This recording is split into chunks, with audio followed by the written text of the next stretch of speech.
नमस्कार सर्वांना, मी संकेत खडसे आपलं सखा यूट्यूब चॅनलवर स्वागत करते आणि आजच्या व्हिडिओची सुरुवात करते। तर पहिला PYQ होणार। PYQ संयुक्त गट ब 2019 महाराष्ट्रातील खालीलपैकी कोणता प्रादेशिक विभाग पर्जन्य छायेच्या प्रदेशात येतो? 1 मराठवाडा, 2 विदर्भ, 3 पश्चिम महाराष्ट्र, 4 कोकण। तर या PYQचं उत्तर होणार 3 पश्चिम महाराष्ट्र। पुढील PYQ PSI 2012 सह्याद्रीच्या पूर्वेकडील प्रदेश काय म्हणून ओळखला जातो? 1 अतिपर्जन्याचा प्रदेश, 2 ओल्या दुष्काळाचा प्रदेश, 3 पर्जन्य छायेचा प्रदेश, 4 तराळी।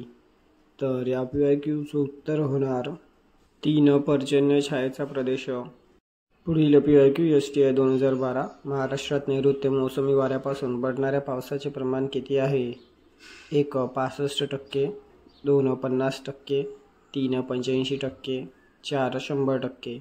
तर या PYQचं उत्तर होणार 3 85%।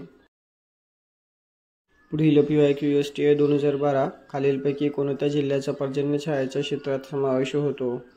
1 सांगली, 2 अहमदनगर, 3 सोलापूर, 4 वरील सर्व।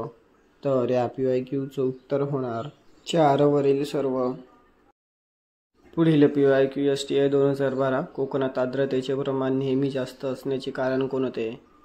1 जास्त पर्जन्य, 2 सागर किनारा, 3 उष्णकटिबंधीय सदाहरित वर्षवने, 4 पश्चिम घाट।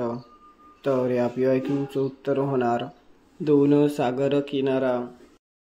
तर भेटूया पुढील व्हिडिओमध्ये। धन्यवाद।